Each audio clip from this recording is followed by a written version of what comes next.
పేదరికాన్ని దేవుడిచ్చిన వరం అయితే, మధ్యతరగతి జీవితం దేవుడిచ్చిన వరం అయితే, ఆరోగ్యము, ఆయుస్సు, కంటి నిండా నిద్ర, సంపాదించిన రూపాయలు తృప్తి, దీనంతటినీ దేవుడు ఏమన్నా చెప్పనా బ్లెస్సింగ్స్. రోజు ఎక్సర్సైజ్ చేసి పరిగెట్టి అది చేసి అందరూ కరోనాలు వచ్చినాయి. ఆ డ్యూటీయే కరోనా డ్యూటీ. అదే బాగున్నాయని మాస్క్ పెట్టుకోకుండా తిరిగానండి. సెలవులు వస్తాయని నా పక్కన ఉన్న ఖైదీలకు వచ్చినాయి, వీళ్ళకి వచ్చినాయి, వాళ్ళకి వచ్చినాయి, అందరికి వచ్చినాయి.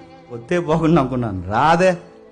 దేవుడు మనతో ఉంటే నీ గుడారంలోనికి ఏ తెగులు, నీ పిండి పుసిక తొట్టె తరగదు, నీ బుడ్డులో నూనె తరగదు, నీ ఆశీర్వాదకరమైన వచ్చిన ఎవరు దూరం చేయలేరు.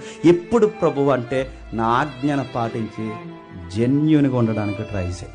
బ్లెస్ చేస్తాను. ఆ బ్లెస్సింగ్స్ ఎవరికి ఇచ్చారు చెప్పిన దేవుడు మత్తయ్యకి ఇచ్చారు. అందుకే మత్తయ్య పేరు సార్థకత అవ్వాలంటే, మత్తయ్య పేరు తన జీవితం అలా సరిపోవాలంటే, మత్తయ్య నిజంగానే ది గిఫ్ట్ ఆఫ్ జెహోవా, ఈయన దేవుని బహుమానం అవ్వాలని దేవుడు అనుకున్నాడు కనుక నిజంగానే సంఘానికి మత్తయ్య ఏమైపోయాడు చెప్పండి, దేవుని బహుమానం అయిపోయాడు.